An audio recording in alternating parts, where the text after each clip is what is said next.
Dear Baron Raymond, I hope you are well. The bodies of your father and brothers have been cremated, so you need not be concerned. Furthermore, the Principality of Lane has acknowledged your status as a baron, therefore, you will henceforth be the new lord of Greystone Village. Your territory need you. The residents of Greystone Village also needs you. I am committed to assisting you in overcoming future challenges and hardships. Please ensure your prompt return, dear Lord Baron. Your loyal subject. Senior Knight Matt German. As Raymond gazed at the letter in his hand, he found himself momentarily at a loss for words. He became immobilized, feeling somewhat bewildered. He never expected that, prior to this, he was clearly enjoying playing games at home, only to suddenly and inexplicably find himself in a different world. This took him by surprise. The only positive development is that he appears not to have descended into an alternate world, but rather has become the second son of the Blaine family. However, since his father and brother were attacked by monsters, they all perished in the incident. Consequently, he has now naturally assumed the title of Baron and the heir to the lordship of the Greystone Village territory. Regarding her mother, she passed away during childbirth due to dystocia, leading to be a single parent from that point forward. Magic Beast Attack. Title. Territory. Inheritance. Lord.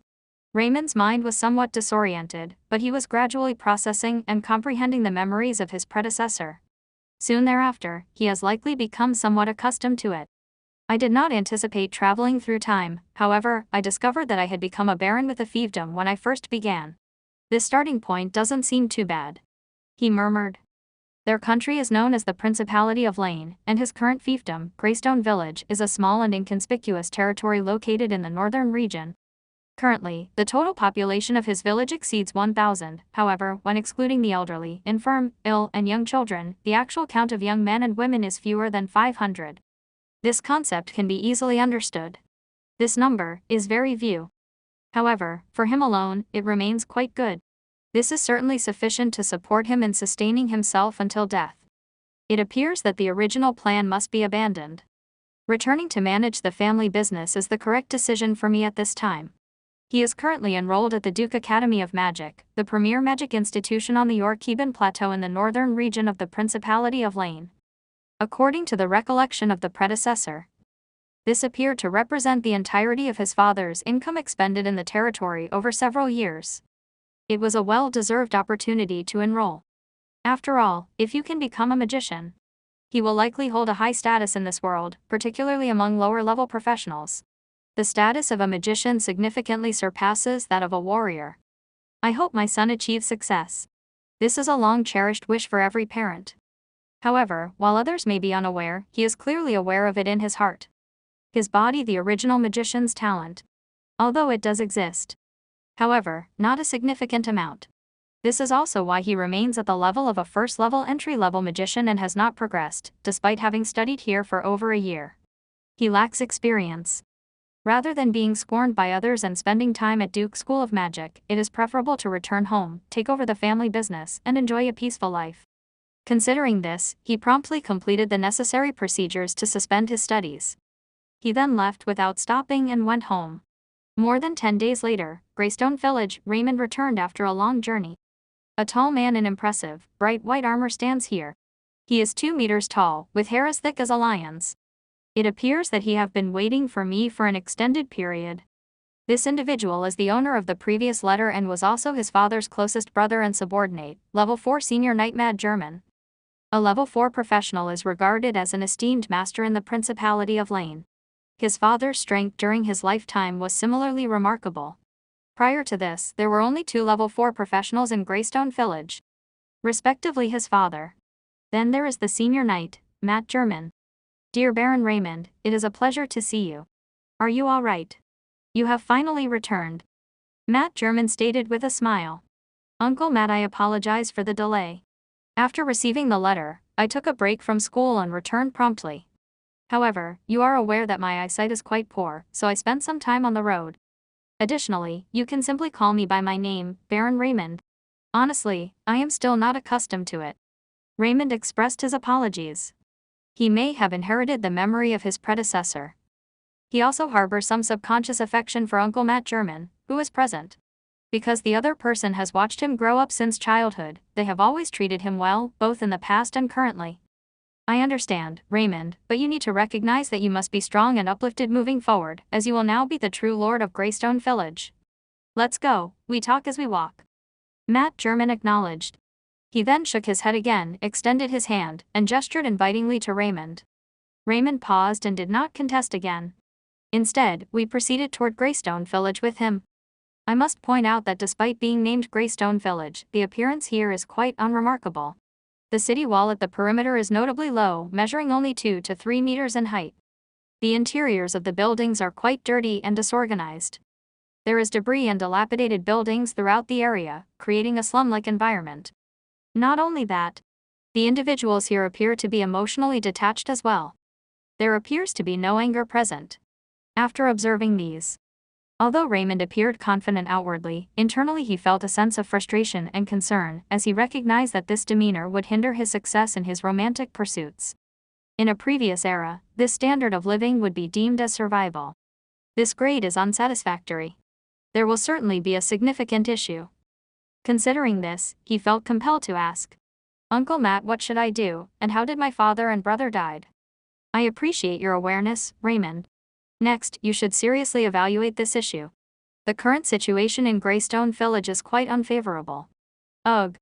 Matt German sighed and spoke with sad face.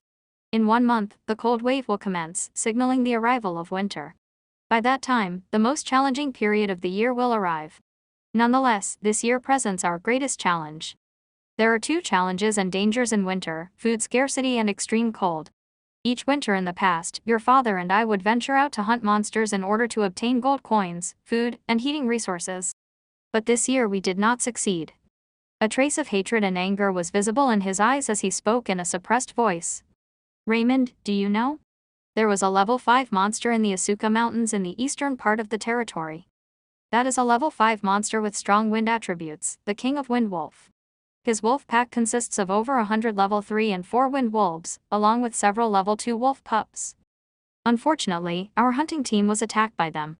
Your father, brother, and many members of the hunting team lost their lives in the incident. I ought to have died as well. I gather the remaining troop back to the territory. For you, in our Greystone Village, do you now comprehend the gravity of our current situation? Upon hearing this, Raymond smiled wryly. He was well aware that the level 5 Wind Wolf King was comparable to 5 Earth Warriors and was a formidable monster on par with a level 5 Earth Mage. I did not anticipate that it would be due to this. That is truly an unjust death. The key issue is that the hunting team is the only armed force of Greystone Village, and their recent heavy losses will significantly diminish the overall strength of the village. The absence of hunting income from the hunting team will result in a significant deficit in food and heating resources for the upcoming winter. This presents a serious concern. It is acceptable to live a subpar life, however. What if there is no food available? A civil uprising is imminent. This issue is too significant. However, at this moment, Matt German spoke again. As they proceed. However, there is no need to be concerned about Raymond.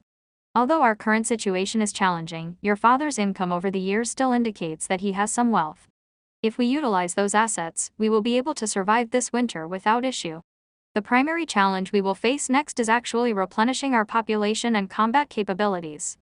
Replenishment of population and combat power. Raymond asked. That is correct. Matt German nodded and spoke with twinkling eyes. The total population of Greystone Village is approximately 1,300, with fewer than 500 young and middle-aged individuals. Among them, the number of men is even lower, totaling just over 200. They're mostly skinny, poor ordinary people who have very little physical fitness or fighting skills. Consequently, the total membership of our hunting group in Greystone Village is only 50 or 60 at most. However, there are now fewer than 20 individuals remaining. This group includes 5 level 1 trainee warriors, 2 low-level level 2 warriors, and the remainder are ordinary civilians. All of them are injured and require time to recover. This is a significant matter. After hearing this, Raymond experienced a headache as well. Although he lacks extensive knowledge, the fundamental reality remains evident. Population equates to combat power reserve, which can be converted into a tangible armed force. Currently, however, their population is significantly inadequate, and the young and middle-aged segments have experienced substantial losses. There is a structural issue. If this occurs, issues will arise over time. He couldn't help but ask, Uncle Matt, Before he could complete his statement, Matt German interrupted him. He shook his head and stated, "Let's proceed step by step. Anxiety serves no purpose. While these are indeed challenges, I am present to assist. Next year, we can gradually work towards a solution." Raymond was momentarily stunned, then he breathed a sigh of relief. He accepted this statement because he recognized that, as a distinguished Level 4 professional, Uncle Matt was truly qualified to be the representative of Greystone Village. Many weak fiefdoms lack even a Level 4 professional warrior. Although they have become weaker, they are not yet the weakest and have not reached the point of being completely overwhelmed. "Raymond, this is your barony medal. Take it." At that moment, Matt German produced a delicate bronze medal, roughly the size of a baby's palm, and handed it to him. A word is inscribed on the bronze medal, "Baron. Your father's belongings are located in the basement of his room. You may review this later and then take a proper rest. Tomorrow, you will need to begin the process of maturing. Now that you are a qualified lord, it is time." As he spoke, Matt German paused, for a castle appeared before them. The walls of the castle are 5 meters high and extraordinarily sturdy, allowing people to stand on them. This castle can serve as a military fortress. In comparison to the disorder and grime of the external environment, the situation here appears to resemble that of people. "Raymond, please go home and have a restful night. I will return to you tomorrow." Matt German placed his hand on Raymond's shoulder. He then turned around and departed. After witnessing the scene, Raymond entered the castle and went directly to his father's room. In his recollection, his father's room had always been a restricted area, with no one permitted to enter. It now appears that this may be the reason. His family's fortune is all concealed here. He soon discovered the entrance to the basement. Opening the door and taking a look, immediately, my eyes brightened, and I was pleasantly taken aback. Is this a gold coin? And a world of magic beast core? There are so many. Gold coins serve as the primary currency in this world, with copper coins being the smallest unit, followed by silver coins. Additionally, there are purple gold coins and other variations. Under typical conditions, the purchasing power of 1 gold coin can sustain a family of 3 for 10 years. It appears that there are numerous gold coins present here. In other words, the issue of food and heating resources has been addressed. There will be no issues with these gold coins for surviving this winter. Additionally, there are numerous magic beast cores available here. The magic core of a magic beast holds the magical power contained within the body of the creature. This product has significant market demand and is competitively priced. It is accurate to state that a standard level 1 magic core can be sold for 30 to 50 silver coins. At level 2 or higher, the amount will be doubled immediately. At least it is composed entirely of gold coins, which is considered a highly stable hard currency.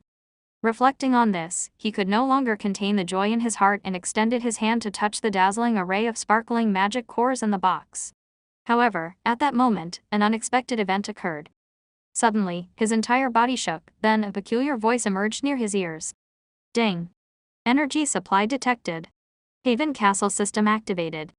Congratulations, you have acquired the castle base of a Haven Castle. Upon hearing this, Raymond was momentarily speechless. Then, slowly, his eyes widened. His face looked incredible. Take a breath, hiss. Haven Temple Castle Base. Please hold. This isn't the Haven Temple Castle Base I expected, is it?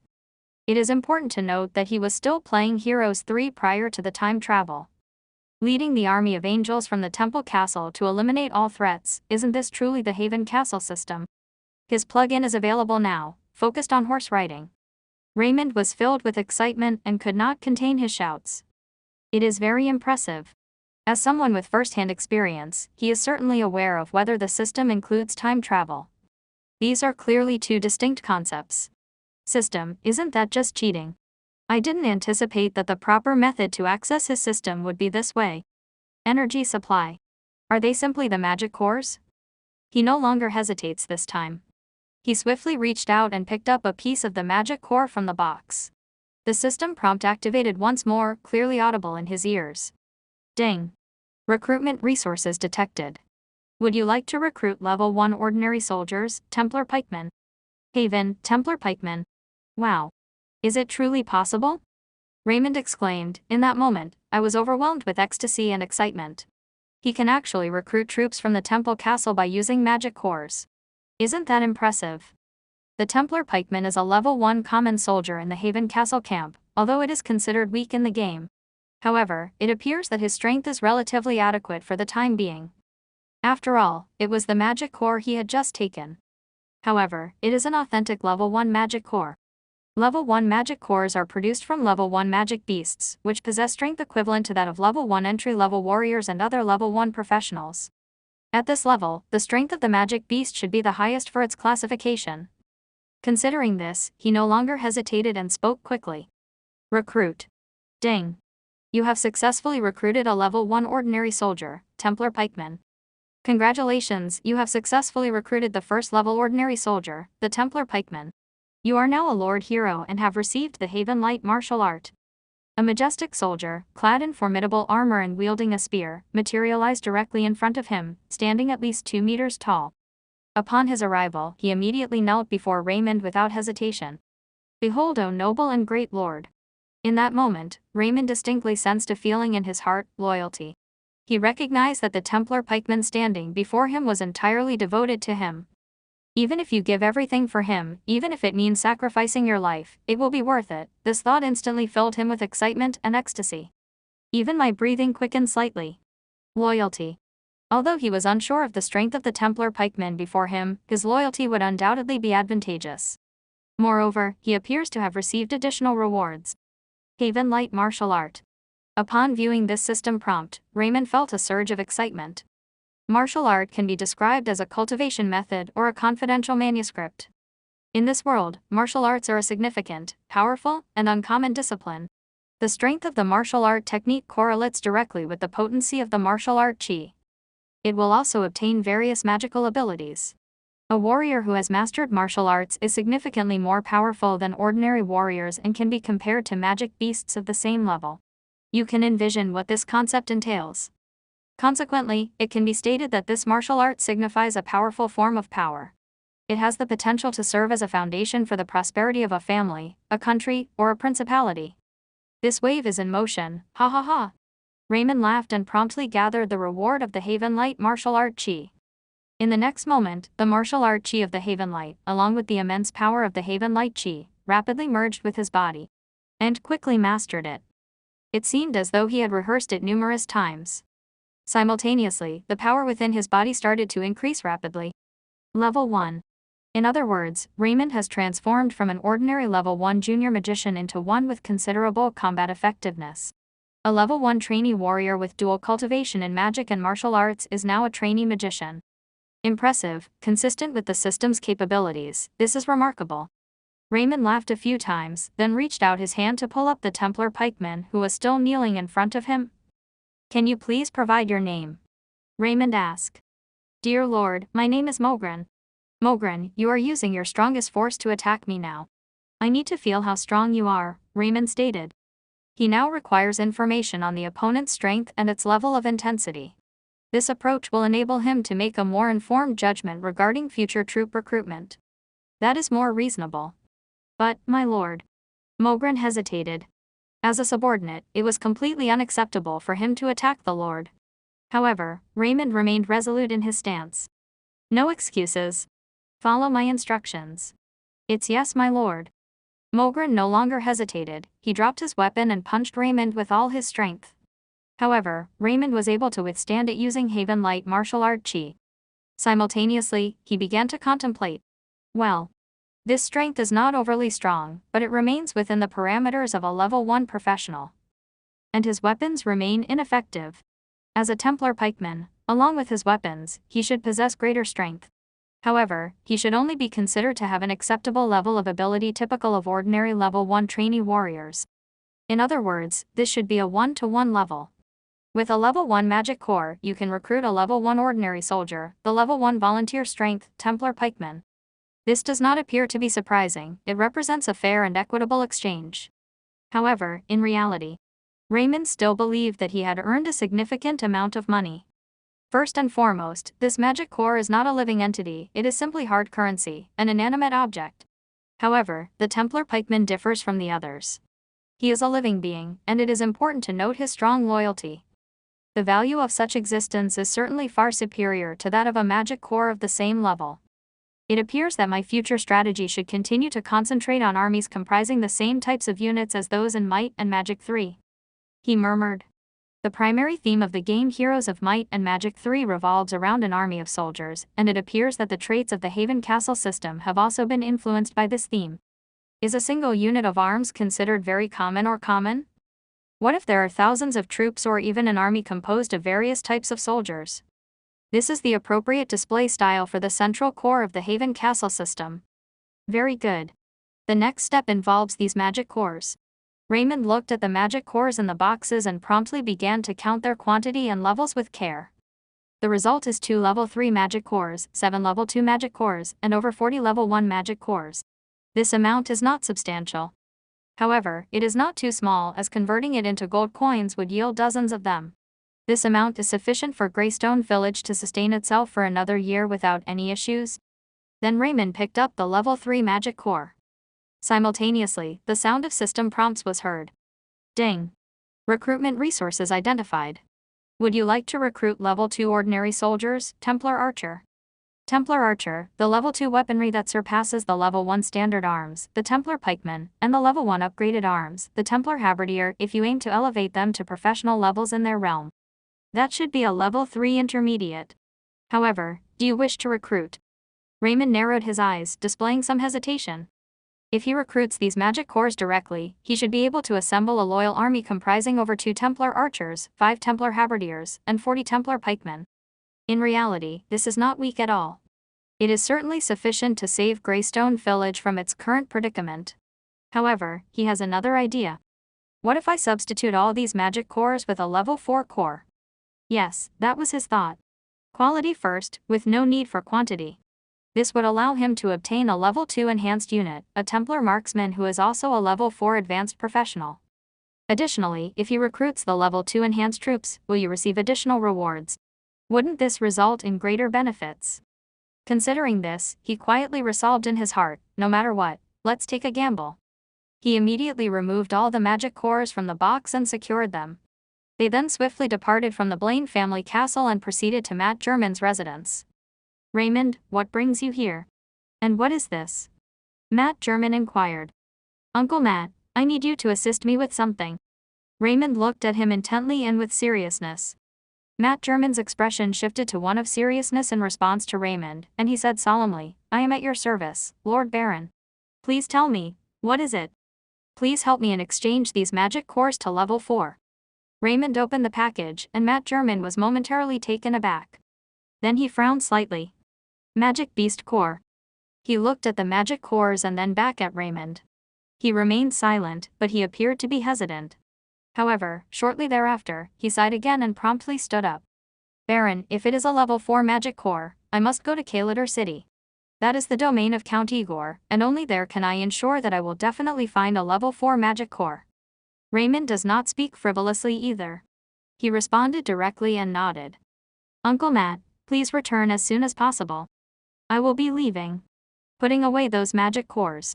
Matt German quickly turned around and left. As he watched the other person depart, Raymond couldn't help but murmur, Uncle Matt, I hope you won't disappoint me. Leaving this matter to the other party is not an ideal choice. Because he does not know whether the other party will be tempted by wealth and take away those magic cores from him. However, if this matter is entrusted to Mogren or to himself, their strength is insufficient. With only level 1 strength, he is unqualified to possess a jewels. Once he is targeted, his chances of survival are minimal. Consequently, he can only take a risk. Fortunately, his luck does not appear to be that bad after all. A few days later, Matt German returned to Greystone Village quietly and inconspicuously. He also brought him the level 4 magic core that he had been contemplating for several days. Raymond, this is the magic core of the level 4 magic beast, the Flame Golden Snake. Additionally, while the value of the other magic cores is still somewhat retained, I took the initiative to purchase some food and heating resources. I apologize. Matt German stated with his head lowered. Thank you for your dedication, Uncle Matt. I understand your concerns, however, please be assured that my father's relics still contain 60 to 70 gold coins. They are sufficient for our upcoming expenses. Additionally, please provide a time during the day, Uncle Matt, as I will have a surprise for you tomorrow. Raymond said with a smile, full of confidence. Simultaneously, sensing the confidence in Raymond's tone, Matt German laughed and said, "Okay, then I'll wait for your surprise tomorrow."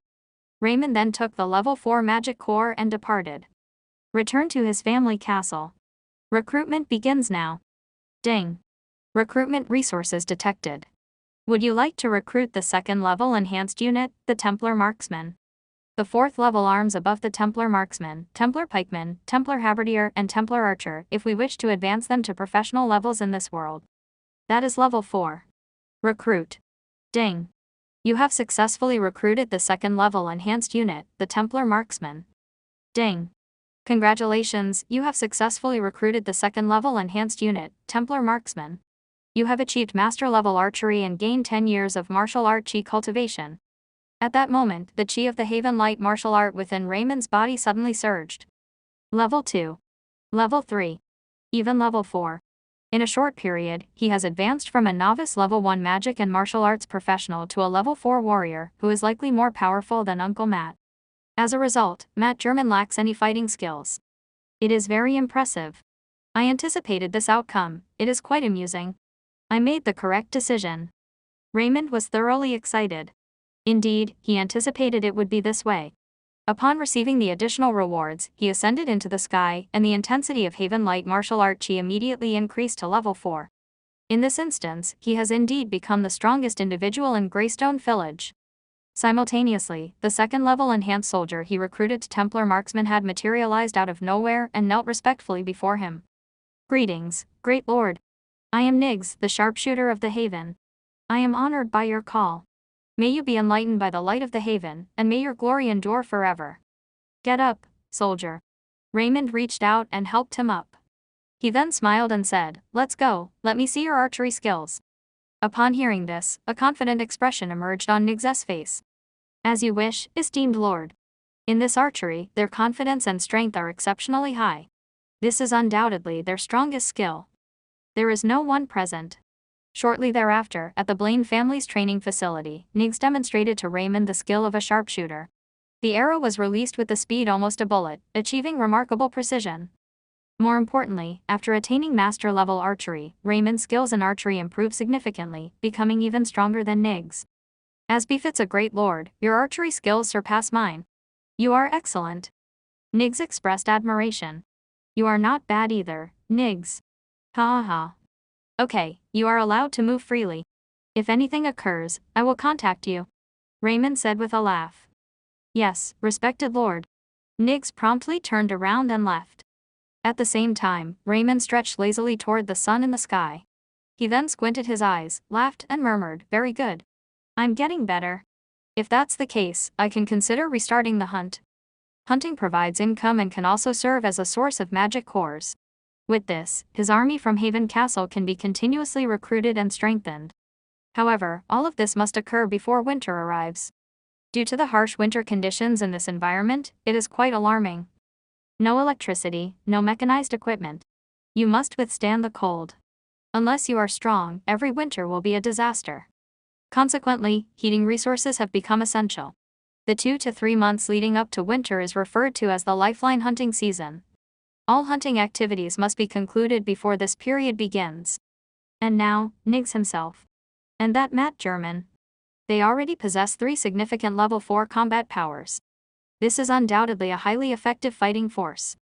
The anticipated requirements in his heart are quite modest. Possessing even 1 level 4 magic core would be ideal. If that is not possible, a level 3, level 2, or even level 1 core would still be appreciated. If a tall building rises from the ground, it is not feasible for him to require only high-level soldiers. He also requires low-level soldiers as his territory needs them. As night approaches, the surroundings become quieter. Nighttime in this world brings cold temperatures, often dropping more than 20 degrees below zero. Consequently, when night falls, most people remain indoors, and only a few venture outside. At this moment, 2 pairs of eyes are observing this location from outside the city. Bar, is this the location you are referring to? Is there food available here? Of course, Eudonia. Believe me. I witnessed it myself.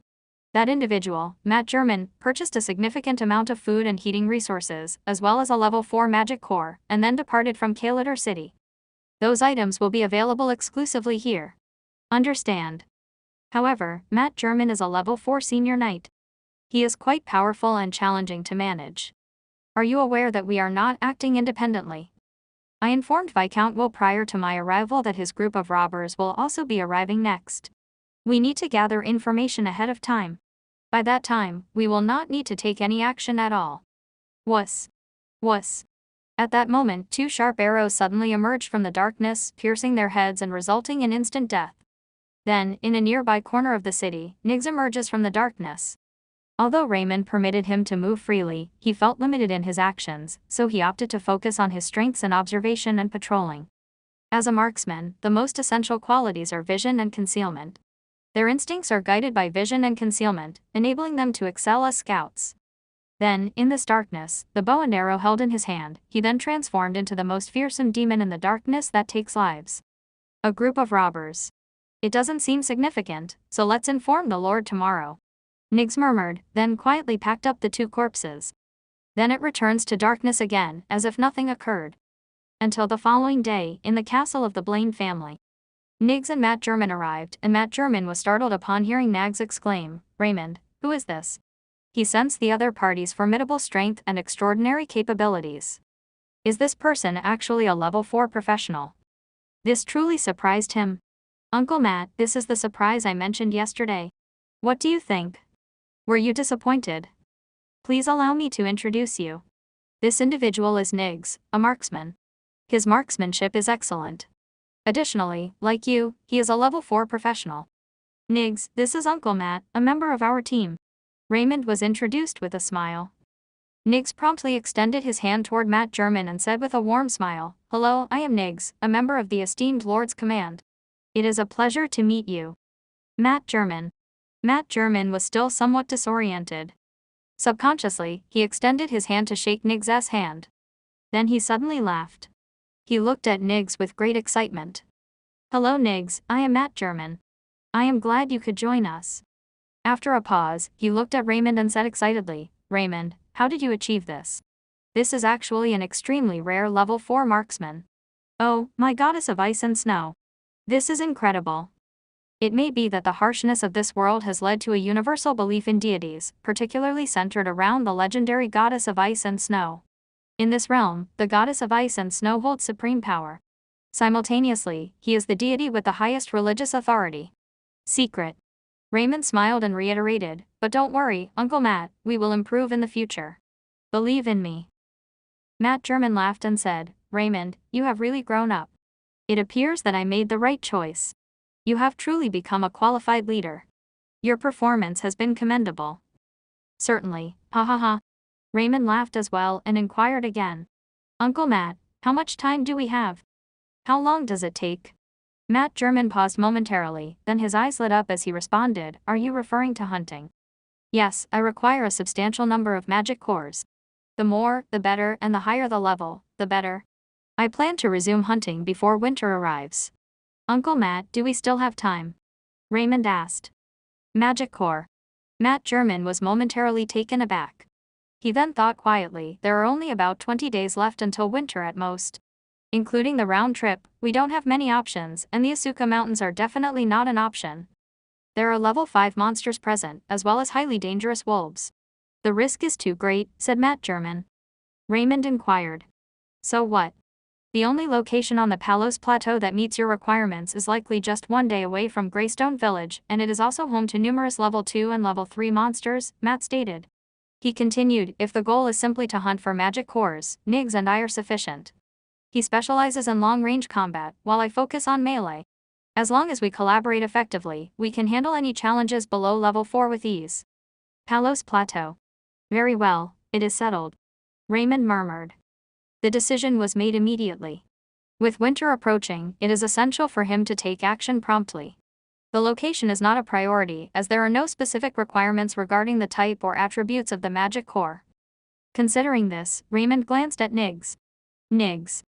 However, as soon as he opened his mouth, he noticed that Niggs also spoke, saying, "Lord, there is something I want to tell you." "Is something wrong?" Raymond asked with curiosity. "Last night, I encountered 2 suspicious individuals while patrolling outside the city, and they also mentioned." Niggs promptly relayed the events of last night and the statements he heard. This also left Matt German astonished and infuriated. He stated in a frustrated voice, "Damn it, I was actually followed." Raymond appeared somewhat embarrassed at that moment and couldn't help but inquire, "Uncle Matt, do you know what is happening with the so-called Viscount Will and the bandit group?" "I apologize, Raymond. Please hold me accountable for this oversight," Matt German said, expressing his regrets. He continued with a serious expression, "In winter, many people face shortages of food and heating resources, leading to the emergence of bandit groups. These are ruthless individuals who form a significant threat. Moreover, there are numerous bandit groups, particularly in our northern district, where at least hundreds, both large and small, exist." Raymond paused in astonishment and expressed his surprise. "Hundreds. That is a significant number." "Yes, although the northern area of our Principality of Lane is vast and sparsely populated," Matt German stated. "However, there are still many small fiefdoms like ours in Greystone Village, numbering at least 20 to 30,000. The prevalence of weak village fiefdoms is also why these bandit groups have emerged. The weak will inevitably be victimized. There is little we can do about it," he said, expressing his frustration. "It's actually like this." Raymond's expression appeared somewhat displeased. "Uncle Matt, are those bandits very powerful?" "That is not accurate," Matt German stated, shaking his head. "Some weaker bandit groups are actually only at levels 1 and 2. The more powerful individuals are from level 3 and level 4. Both your father and I have been present before, and the threat posed by the two prominent level 4 professionals was significant. Additionally, our Greystone Village is relatively impoverished, resulting in very few bandits lacking the foresight to pay us any attention. I didn't expect this situation. I apologize, I made an error.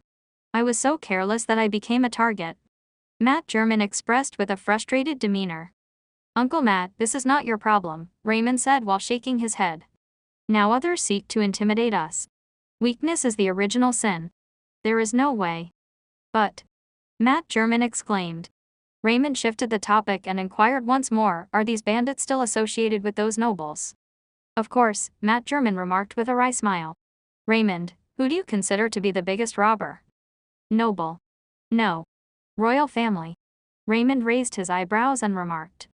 "That's correct," Matt German stated firmly. "The nobles are merely a cohort of avaricious vampires. Do you really believe that the food and heating resources stolen by those bandits went unaccounted for? In reality, the nobles divided everything among themselves in secrecy. Take it and resell it," Matt German exclaimed furiously. Raymond was momentarily taken aback, in disbelief. "What? Is it truly like this?" "Yes, as far as I'm aware, numerous prominent nobles clandestinely support extensive bandit factions. This is their hidden influence that aids them in resolving many issues and difficulties from the shadows," Matt German remarked with a sorrowful tone. Upon hearing this, Raymond also fell into silence. The shadows beneath the light, the grotesque facade behind the nobility, this is the grim reality of the world. It is paradoxical, yet undeniably true. Who is the greatest thief? It is those nobles, those kings and royals. I am familiar with Viscount Will, a very formidable Viscount Lord. Unless something unexpected occurs, the bandit faction he secretly nurtured should be the one affiliated with the Red Knight bandit group in the northeast," Matt German stated with disdain. "Their leader is known as Sigil. He is a very powerful level 4 senior knight like myself. Furthermore, it appears they have 3 other level 4 senior professionals." As he spoke, he paused, and his expression turned somewhat grim. "If it is truly them, Raymond, this could pose significant challenges. Their strength is far superior to ours." Raymond abruptly became quiet. "The pressure is immense. 4 level 4 experts. How frustrating. Why now?" If he delays until he allows Niggs and Matt German to head to the Palos Plateau to clear and hunt a wave of monsters, by that time, he truly wouldn't be concerned about this anymore. Because even if the two forces face off, there is a difference in overall strength, but mindset and resolve are critically significant. They can go all out, but can those individuals in the bandit group truly commit? This is certainly not feasible. As long as they can strike forcefully, allow the opposing side to witness their strength and determination, it is utterly impossible for those who are cowardly and fearful of death to fight back. But why at this moment? All he possesses right now is Niggs, Matt German, and himself. The 3 of them can create a combat force. Conversely, the shortfall in basic troop numbers is overwhelmingly large. This has to be a minor inconvenience. "Sir, please don't worry, I don't believe the situation is so dire." Yet, at that instant, Niggs unexpectedly interjected. If it's a bandit group, they can't fully commit to engaging us right away. And as long as we can take one of them down first, they will naturally fear us. Nig spoke with assurance and added, I am confident I can achieve this. At his declaration, Raymond paused momentarily, then abruptly understood, they can take the initiative. How formidable is Nig's long-range combat capability? He is well aware. If they are taken by surprise, even if both parties are level 4, they could be eliminated instantly. After all, if one lacks exceptional skills, such as martial art chi or magical abilities, it's quite limiting. For a level 4 professional, this isn't particularly high, especially when it comes to instantly enhancing defensive capabilities at any moment. So Nig's is hidden, while those adversaries are exposed. This creates a significant advantage. More importantly, Nig's is not the sole individual capable of long-range attacks, he can exceed those capabilities. Keep in mind that with both martial art and master-level archery, his strength is undoubtedly far superior to Nig's. Perhaps he alone is sufficient. This is indeed the first encounter. He did not anticipate that the opposition would be so fierce and cautious, deploying all their strength right from the start. This is simply unimaginable. As he pondered this, he chuckled, it seems I need to adapt to my abilities swiftly. The person I am now is no longer the novice I used to be. He then issued a command directly, Nig's, Uncle Matt, let's stick to the original plan. The hunting mission is yours. I'll handle the bandit group. Matt German was momentarily taken aback, quickly saying, Raymond. However, before he could finish, his eyes widened in shock. Martial art. Martial art chi. He witnessed an impressive layer of martial art chi suddenly manifest from Raymond's body. And it is remarkably potent. They are actually both level 4. Raymond replied with a grin, Uncle Matt, don't worry, just leave it to me. Matt German was bewildered for a while, then gazed at Raymond with an unusual look. He nodded and remarked, I understand. By the way, do you really require the magic core? That's correct. Raymond affirmed promptly and stated. The more, the better. The higher the level, the better. I get it, then you, wait for me. Seemingly unfazed, Matt German clenched his teeth in considerable discomfort, quickly turned around, and left. Shortly after, he returned, bringing something back with him. Raymond, take these. Matt German unveiled the package he had brought, revealing 3 shimmering magic cores within. This included 1 level 4 magic core and 2 level 3 magic cores. Raymond's eyes brightened in surprise. Uncle Matt, what are you doing? Matt German expressed in agony. Raymond, now that you've grown up, it's time I trust you. These are part of my savings. If you need them, take them. Raymond paused for a moment, then earnestly told Matt German. Uncle Matt, rest assured. I won't allow you to give these away without compensation. I will repay these magic cores to you 100 or thousands of times in the future. Trust me, I will fulfill my promise. Matt German chuckled, then bowed his head earnestly and inquired. Lord Baron, may I leave first? Please do, return safely. Raymond responded cheerfully and added, also, take care. Aye. Matt German replied with a smile. Next day, Matt German and Niggs quickly set off, while Raymond also recruited 2 new level 2 ordinary soldiers Templar archers. Additionally, there was that level 2 enhanced unit Templar marksman. Their names are Pogren, Huber, and Sheen. Ding. Congratulations, you have successfully recruited the 2nd level standard soldier Templar archer. You have acquired the brilliant combat skill Temple Sword Technique. You have gained 3 years of martial art chi training. Temple Sword Technique. It appears this should align with the Haven martial art chi. Raymond promptly accepted these rewards. All the information regarding the Temple Sword Technique flooded into his mind instantly. He grasped it quickly. It felt as if he had practiced it a countless number of times already. Simultaneously, the power of martial art chi within him began to enhance swiftly, though it did not level up. It was merely a bit stronger than before. Indeed, the bonus rewards for level 2 enhanced troops are superior to those for standard level 2 troops. It's unfortunate that these rewards seem to be one-time only, otherwise, they would be truly unbeatable. Raymond murmured. It's so thrilling to receive a reward for recruiting one. What a shame. Ha ha. Raymond said hungrily, then dismissed the thought. Ultimately, his current system is remarkably strong. The best approach is to remain content and joyful. He also recognized a trend: if he can recruit level 1 standard soldiers, his strength will elevate to level 1. When he recruits level 2 standard enhanced troops, his strength boosts to level 4. So, does this imply that if he can recruit griffins, priests, Templar crusaders, even Templar knights, Templar archangels, and so on, his strength could enhance to match theirs? This is truly formidable, Raymond whispered eagerly. Now there is a clear path for him to advance, which is spamming. Spamming the magic core. And then a positive cycle begins. Thinking of this, he even envisioned his future as the ruler of the world commanding an endless army. Then he shook his fist energetically, highly motivated. Come on, you are the best. Raymond. Nothing transpired in the following days, everything appeared to be going smoothly, but Raymond encountered some challenges since he was truly unaccustomed to being in the antiquated and rundown Greystone village with no recreational amenities. In his previous life, the planet was filled with skyscrapers and entertainment options, and even if one preferred to stay indoors, it was easy to spend an entire day playing on the computer or mobile device. However, that is simply not the case here. The filthy and chaotic surroundings resemble a slum. The disorderly streets of crumbling homes, indifferent people, and the unending cold wasteland beyond the city. To be frank, this world is not particularly attractive. On the contrary, it is exceedingly harsh and ruthless. Hey, it seems we need to prioritize the construction of the castle immediately. Otherwise, I truly cannot endure this environment any longer. Raymond murmured with a sigh. Yet he understands there is no need to rush, especially regarding this issue. Unfortunately, they may have to wait until Greystone Village overcomes its current difficulties. Dear Lord Baron, your devoted servant Ermin seeks an audience with you. At this moment, a middle-aged man with short gray hair and a sharp visage approached Raymond.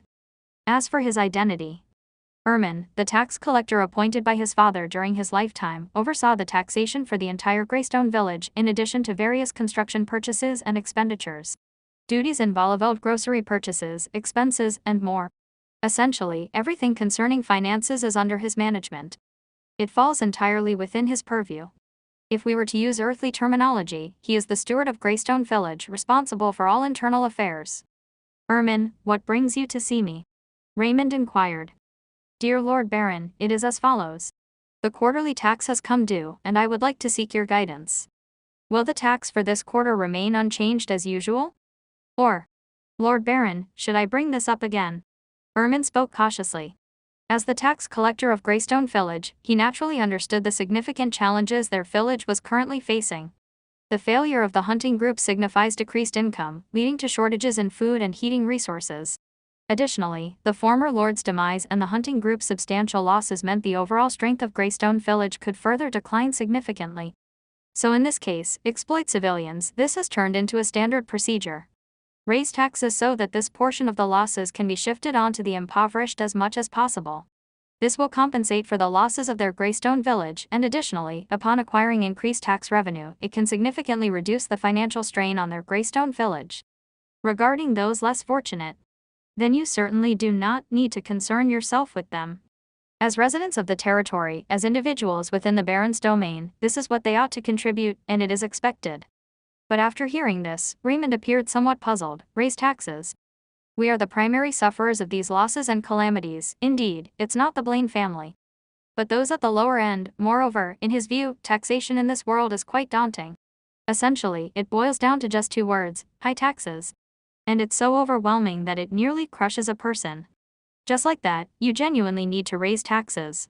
Really. Although he is not a saint, he wouldn't be so cruel as to exploit the needy. Furthermore, he now has a system close by and his ascent is imminent. He truly doesn't need to fret over such a trivial gain. It completely dampens my spirits. With this in mind, he inquired directly, Ermin, what is the tax rate in our Greystone Village? Ermin paused momentarily, but he promptly responded. Dear Lord Baron, if we are discussing only the basic survival tax, then each household pays about 50 copper coins each quarter.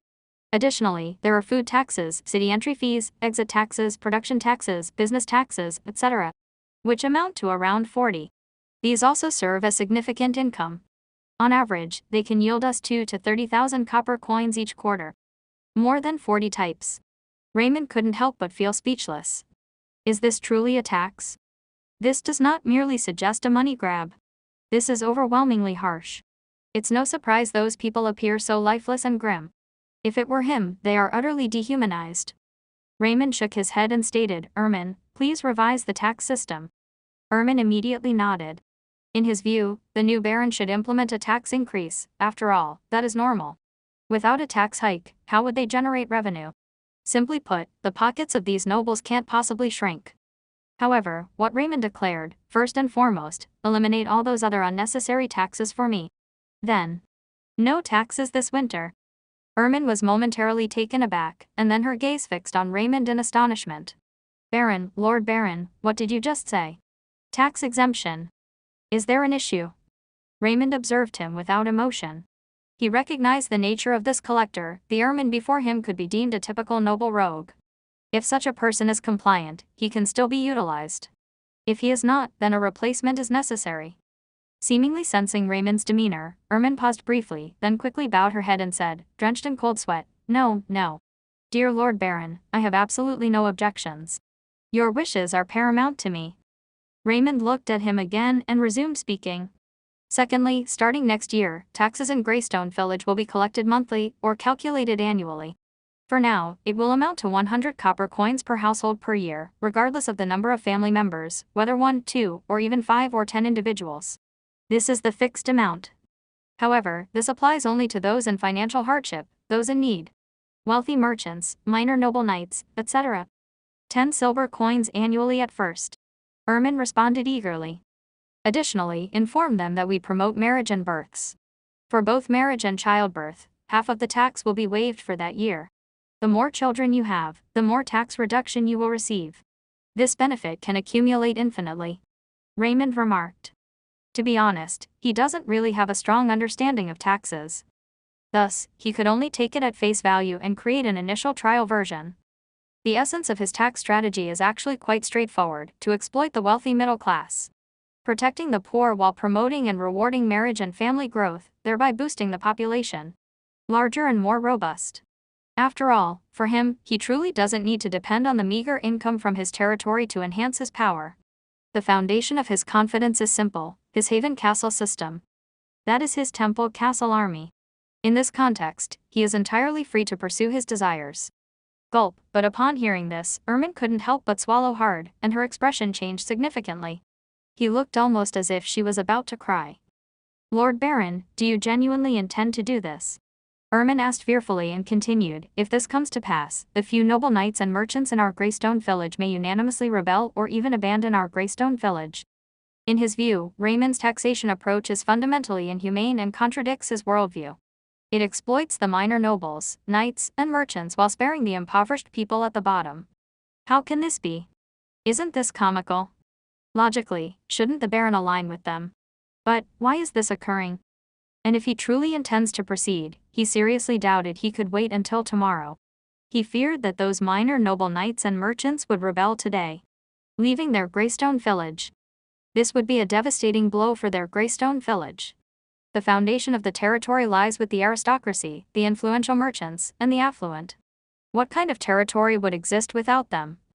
Ermin, what more can I say? Just do it. If you cannot manage, I can appoint someone else. Do you understand? Raymond glanced at him and said impatiently. Ermin's expression suddenly shifted. Ultimately, he could only smile and nod, stating, I understand, Lord Baron, and I will do my utmost, but I fear I cannot suppress them with my strength. Don't worry, I will ensure you have assistance in action. Raymond shook his head and replied calmly. Pogren, come in. Instantly, a man donned in light armor entered swiftly from outside the room, carrying a large bow and arrows on his back. This is the second-level ordinary soldier Templar archer Pogren. After successfully recruiting them, Raymond assigned each of them specific duties. The most skilled Templar marksman, Sheen, was tasked with observing and patrolling outside the city. The other 2 Templar archers, Pogren and Huber, remained in the city, prepared for action at all times. Ermin, meet Pogren, a level 3 intermediate archer. He will join you for the upcoming mission. Remember, if anyone objects, simply tell them they should left. But if someone aims to stir up trouble, heave. Raymond scoffed and remarked casually. Pogren, just eliminate them, do you copy? Raymond commanded firmly. I am ready to assist you, my esteemed lord. Pogren responded without delay. At that moment, Ermin's complexion became ashen, utterly incredulous. A level 3 intermediate marksman. Since when did Greystone Village possess a formidable individual with such a rare profession? How had he never noticed this before? Despite his uncertainty, Ermin ultimately refrained from contesting. He nodded vigorously. I comprehend, Honorable Lord Baron, I will comply with your wishes. Ermin stated before departing obediently. Upon exiting the Bryan family castle, Ermin observed the impoverished individual scrutinizing him intently, as if this was one of the rare moments they were back to reality. Their livelihood hinged on taxation. An increase in taxes, those at the bottom could surely envision it. However, if the tax hike was excessively steep, they might find it utterly unbearable. There was only one way to perish. Finally, someone could no longer hold back and asked through clenched teeth, "Dear Lord Ermin, what is the tax for this quarter? Must we raise the taxes?" Ermin paused for a moment, then exhaled deeply and said with a bitter smile, "You unfortunate souls, you are truly fortunate right now. Listen to me. The winter tax for this quarter has been removed. Furthermore, all preceding taxes have been annulled. Starting next year, only one tax will be instituted, the survival tax. It will be assessed per family unit, set at 100 copper coins annually, regardless of household size, but strictly for ordinary and poor families. And..." He hesitated after articulating this, grinding his teeth before continuing. "Businessmen, small noble knights, and families whose net worth reaches a certain threshold will incur an annual tax of 10 silver coins, payable monthly or annually. Do you grasp this?" As these declarations echoed, a profound silence enveloped the gathering, and everyone appeared stunned, as though enchanted. Free during the winter. Various taxes abolished. A family only required to pay 100 copper coins for the entire year. Furthermore, merchants and small noble knight families had to pay significantly more. A whole 10 silver coins required. Were they dreaming? How could this be? Upon witnessing this reaction, although Ermin understood their astonishment, he couldn't help but shout, "Are you all deaf? Can't you hear what I'm saying? Hooray!" Everyone shout. At last, everyone regained their senses and were left utterly amazed. "Ermin, is this truly the case? Has our tax burden genuinely been reduced so drastically?" Someone yelled in disbelief. "It is all factual. Additionally, for marriage and childbirth, any occurrence can have half of the tax exempted for the year, and these exemptions can accumulate," Ermin stated expressionlessly. Then everyone lapsed into silence once more, only to finally erupt completely. Numerous individuals knelt on the ground, weeping profusely. "Wow. Woo. Long live the Lord. Ah. If only you had done this sooner. My mother could have lived longer," exclaimed a thin woman. "The city lord is truly benevolent, this is incredible. Our family can now survive. This is amazing, ha ha ha," laughed a farmer maniacally. "Long live the city lord, long live." The crowd shouted with energy. Everyone was ecstatic with happiness. After all, this is one of the rare pieces of good news for impoverished people like them, right? Yet they were joyful, but some individuals were not pleased. "Ermin, have you lost your mind? Is that foolish baron insane? Why would he lower taxes for those commoners? Why raise our taxes? We are nobles," roared a hefty man in the crowd, as round as a pig and dressed in obviously finer clothing, shouting frantically. Ermin glanced at him, he recognized him instantly. This man is one of the few grain merchants in their Greystone village, but he is also a dubious trader. His grain consistently carries the highest price, yet the quality is lacking, often mixed with sand. Typical stone meat pricing. Nonetheless, everyone is still dependent on him, as they all require food, and they cannot rely solely on their lord for distribution. Being a grain merchant is no easy task. These individuals have connections, and few dare to confront them. But recalling Raymond's previous comments and demeanor, he could only grit his teeth and say it. "If you can't accept this, you may leave our Greystone village. This is the order of the Baron." Before he could finish his sentence. "What?" The overweight pig appeared to have heard an exceedingly amusing joke and erupted in laughter. "Are you out of your mind? Without my food, what will you filthy parasites consume? You'll all perish from hunger. Forget it, raise the taxes. Fine, then I'll just increase the price of food. Listen closely, from this moment onward, the cost of food will double. You filthy plebeians will starve to death." Puffed. However, this time, before he could finish his sentence, a sharp arrow suddenly emerged and struck his head, causing the fat pig to maintain his arrogance and haughtiness just a moment before. In the next instant, he plummeted down. His brain was blown out. Upon witnessing such an unexpected event, the entire area fell into a profound silence. It's so still.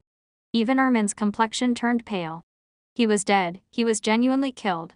Although he had mentally prepared himself for this, when the moment arrived, Ermin still couldn't suppress his thoughts. "It's over, we're going to face severe consequences now. The death of a single grain merchant might not matter, but what about the remaining grain merchants? Will they all abandon their posts? Will they flee Greystone Village entirely? If that happens, the food shortage will be immense. Once those grain merchants leave, it implies that even with money, acquiring food will be a challenge. Unless they are willing to travel to other cities to shop.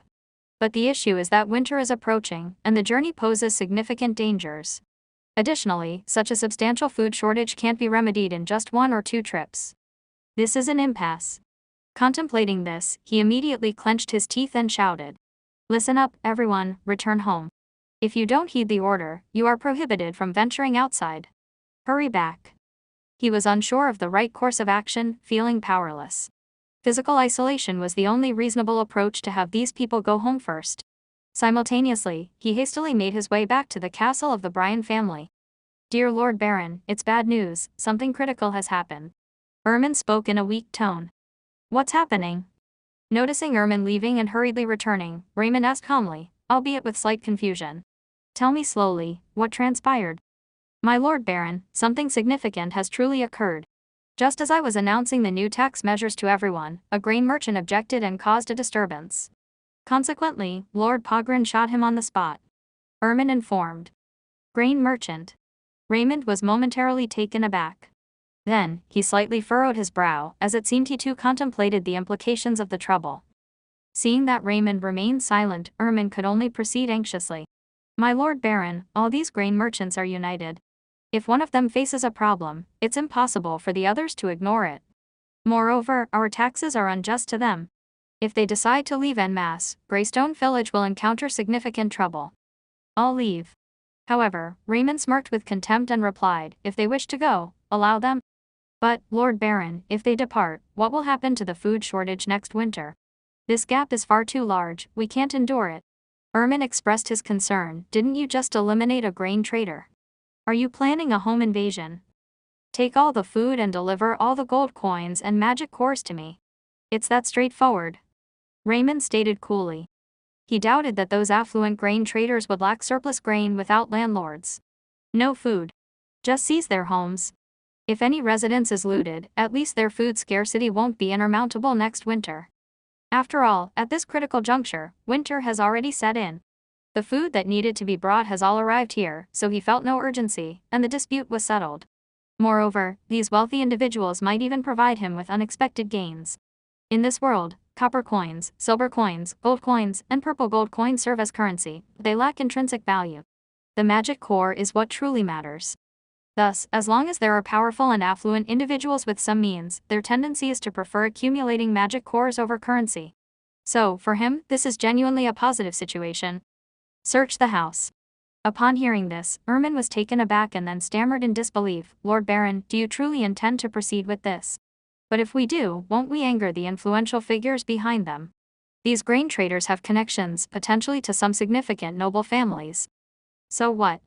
Let them be offended. Aren't they offending us already?" Raymond shrugged. Then he gazed directly at Pogren positioned behind Ermin and stated, "Pogren, take someone to plunder that unfortunate man's house. Also, search thoroughly inside and outside for me. If there are magic cores, return them to me." "Yes, my lord, I will do it immediately." Pogren swiftly turned around and departed. Simultaneously, Raymond spoke again in a calm tone, "Ermin, I suggest you adopt my ideas and methods from this point forward. Otherwise, I will have to replace you with someone who is more suitable and obedient for the role. Do you understand? You can advise me and outline the risks, but the choice is mine, not yours, understand?" Ermin trembled, then forced a smile and replied, "I understand, Lord Baron, and I will make the necessary adjustments." "Go and wait a good news," Raymond instructed. "Yes," Ermin responded. Before long, the major operation commenced. Roughly a dozen members of the hunting group, led by Pogren, hurried to the residence of the unfortunate grain merchant, and then began to ransack the house. Search the premises. Search the premises. In less than a few hours, all actions were completed. Grains from several warehouses lay before Raymond. Observing the mounds of grain stacked before him, Raymond couldn't help but sneer, saying, "Ermin, didn't you claim there was a food shortage? Do you think this is sufficient? Ha ha. As expected of food, it truly is in stock." Noticing this, Ermin ceased speaking. This amount of food could sustain the residents of their Greystone Village for nearly a month. along with the provisions Mr. Matt German had previously brought back. Saving some reserves, they would have absolutely no concerns during the 2 coldest months. As long as they could endure the 2 months of the cold wave, the remaining winter months would be manageable. It's not difficult at all, and more importantly, this is just a fraction of the many grains available in their Greystone village. There are at least 2 grain merchants of this scale, and at least 4 or 5 smaller, less significant grain merchants. If they acquired them all, why would they fret about food shortages? It's completely feasible to eat well into next year. Reflecting on this, he suddenly bore a bitter smile as he realized that his perspective seemed to have altered somewhat. He had actually begun to contemplate raiding the homes of those grain merchants.